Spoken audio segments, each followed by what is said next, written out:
America and the world should be very concerned about the virulent disease that has been unleashed by the 2016 presidential election. This pathogen has no known cure, and literally every remedy known to man has been tried to no avail. The pathogen, known in psychiatry as libtardosis, or in the common vernacular as TDS or Trump derangement syndrome, is seldom fatal, but it irreparably damages the minds of 100% of those infected. In the final stage of the disease, the victim has the urge to binge on tofu and Tide Pods, drinking civet shit Starbucks soy milk cappuccinos, and will literally not know what bathroom to use. Adam Schiff is a fourth-stage victim of the disease. MRI scans reveal shit for brains. Democrats have issued a subpoena for the full unredacted Mueller report, and they're calling on Attorney General Barr and Special Counsel Mueller to testify before Congress. But they remain divided over how far they should take their investigation of the president. Joining us now from California, Democratic Congressman Adam Schiff, chair of the House Intelligence Committee. Chairman Schiff, welcome back to Fox News Sunday. Thank you. Good to be with you. After the release of the Mueller report, you and some other top House Democrats, including House Speaker Nancy Pelosi, said that impeachment of the president would be a mistake. Here you are. Many of us do think the president's unfit for office, but unless that's a bipartisan conclusion, an impeachment would be doomed to failure. I continue to think that a failed impeachment is not in the national interest. But now, since you said that, some top Democrats, including Elizabeth Warren, Senator Warren, who's a candidate for president, say the House should do its constitutional duty and begin impeachment proceedings. Do you still think they're wrong? Well, look, I think it's a very difficult decision, and we're going to have a caucus about this over the next couple of weeks to try to figure out what the best course is, not for the party, but what's the best course for the country. I think it's certainly the case that an impeachment would be unsuccessful if the Republican Party continues to place party above country.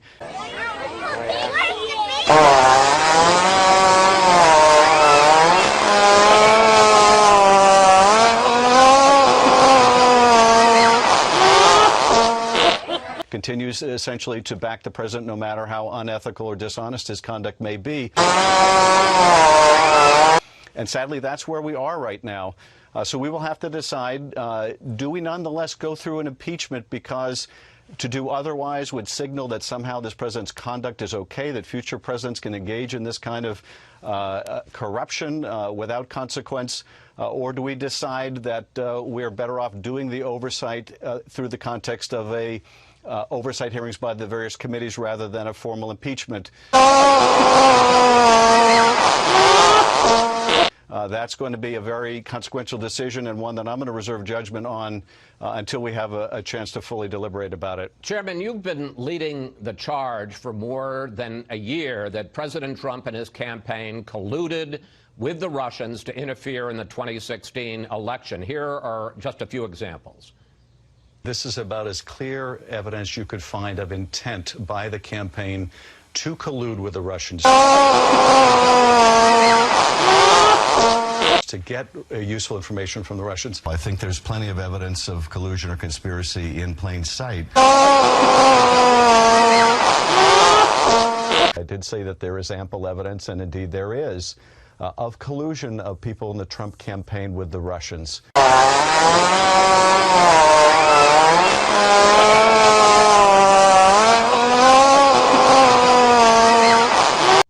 But, sir, let's look at what the Mueller report found, and I want to put it up on the screen. Volume 1, pages 1, 2, and 5.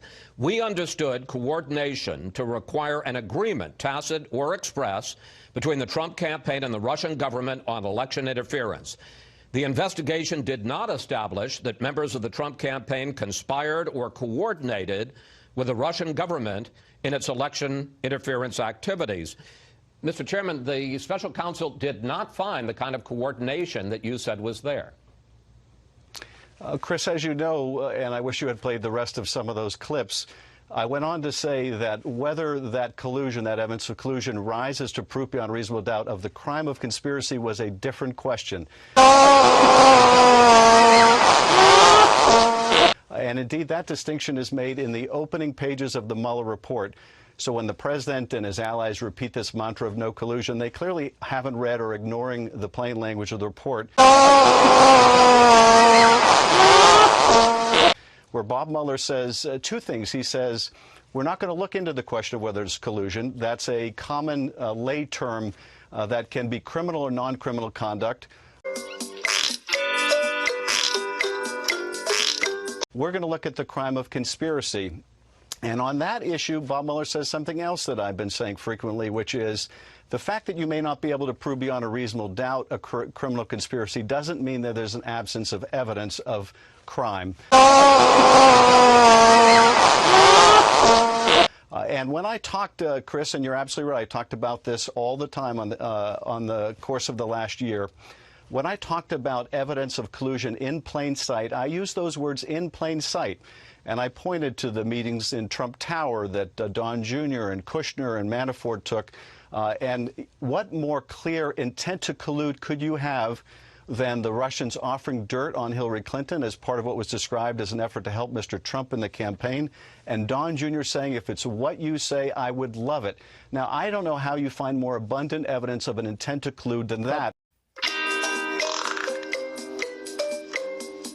But, sir, and in fact, yes. Well, let me just say, the Mueller report looked at a lot of those specific incidences you talk about. For instance, the Trump Tower meeting, the fact that Paul Manafort shared polling data with someone from the Ukraine who had ties to the Russians, and here's what they found.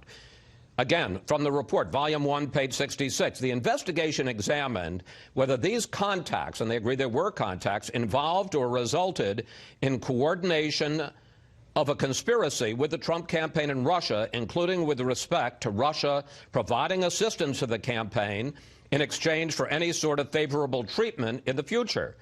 Based on the available information, the investigation did not establish such coordination. Here was the reaction after the report came out from White House Counselor Kellyanne Conway.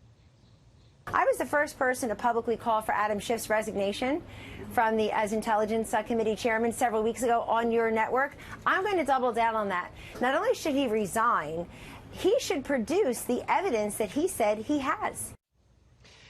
There's no question there were contacts, but I think when you and other Democrats, I'm not saying it was just you, talked about collusion, there was the feeling of a working arrangement, an agreement, and that somehow the Trump campaign was involved in the hacking of the DNC and Podesta emails, and that there was a back and forth, a working relationship as opposed to individual meetings. Do you have evidence of that kind of working relationship that the Mueller report didn't seem to find?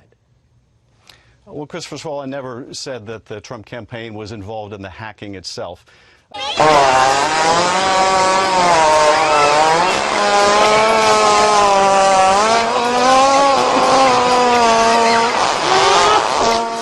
What I did say is that, for example, in that Trump Tower meeting, there was a clear intent to collude with the Russians.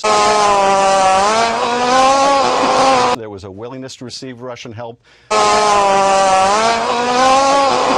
The president himself called on the Russians to assist his campaign by hacking Hillary Clinton's emails. And if you look at pages 180 to 190 that discuss that Trump Tower meeting, it wasn't that they found a lack of evidence of all the things that I talked about. In fact, the meeting did take place. In fact, they did offer dirt on Hillary Clinton.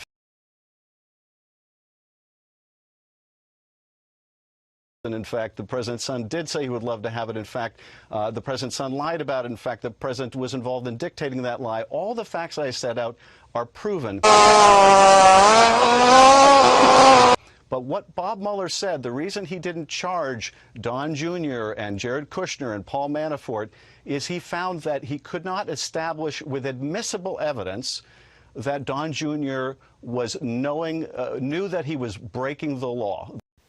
If there's no mens rea, there's no crime, you dipshit. That he was essentially ignorant of the law. And this asshole is ignorant of the facts. Now, with respect to Paul Manafort, we only have one sentence as to why someone with that experience didn't know that seeking the help and receiving the help of a foreign government was a crime. And that's something we're going to want to ask Bob Mueller about when he testifies. Bob Mueller also said that he couldn't establish the value of the dirt they got. So this, I would say this to Kellyanne Conway. The only reason that Bob Mueller says he didn't charge a crime about that Trump Tower meeting was because he believed that Don Jr. was too ignorant of the law to be charged. And because the Russians didn't deliver the dirt they promised. Not that that campaign didn't try to get dirt, but the Russians didn't live up to their end of the bargain. I want to ask you one. We got limited. That's what Mueller found. We got limited time. I want to ask you one last question. Republicans are now calling for a full investigation of how the FBI investigation against the president and the Trump campaign began. And the Mueller report found that the Steele dossier, which had all kinds of information about relationships between President Trump and the Kremlin, that much of that information was either false or impossible to verify. As chair of the House Intelligence Committee, isn't that a legitimate source of inquiry? Not saying you shouldn't investigate the president, but don't you think the question of exactly how this investigation began, was it a Russian disinformation campaign to try to get, since they were trying to set Americans against each other, to not only to tarnish Hillary Clinton, but also to tarnish Donald Trump, isn't that a legitimate source of an investigation? Chris, you know, the reality is that the Republicans on our committee spent 2 years investigating exactly that because, frankly, they weren't that interested in what Russia had done, the systemic attack on our democracy.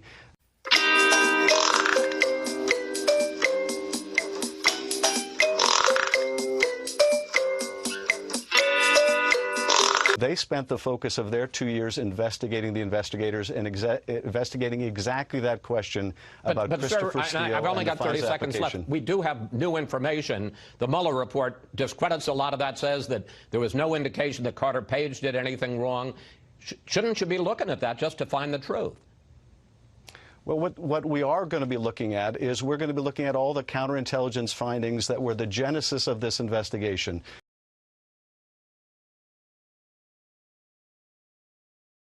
We have requested that on a bipartisan basis, one of the few things that Devin Nunes and I agreed upon.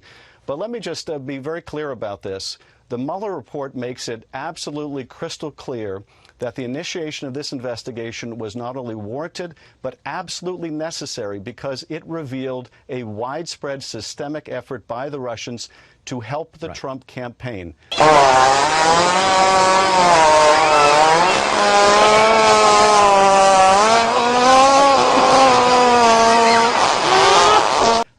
And that, I think, is the overriding conclusion of this report.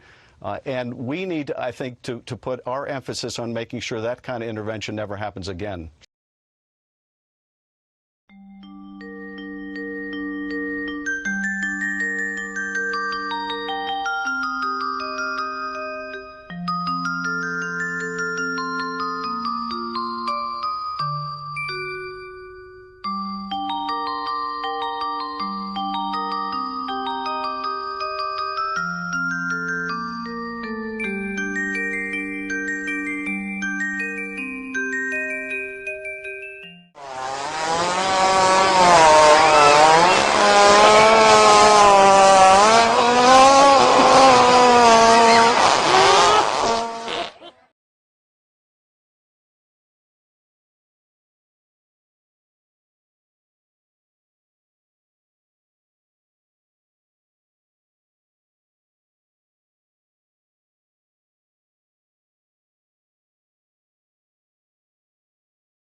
Please subscribe to our backup channels, Whirlwind Revolt, Inglorious Patriots, and Net for Truth USA 2 Patriot channel. You can also find us at Net for Truth USA on BitChute. We fly so close to the target, we're on our 4th fighter jet. We will be relentless truth seekers until the enemies of freedom are defeated. You can support this channel by using the links in the description, but for a $100 donation, I will personally send you a autographed hardcover special edition copy of Land of Childhood's Fears. Also, visit my bookstore at lulu.com/net4truth USA. If you are viewing this video on BitChute, you can use the links in the description to support us, or simply click the green $ dot on our video to support this channel. Thank you. Links are in the description section.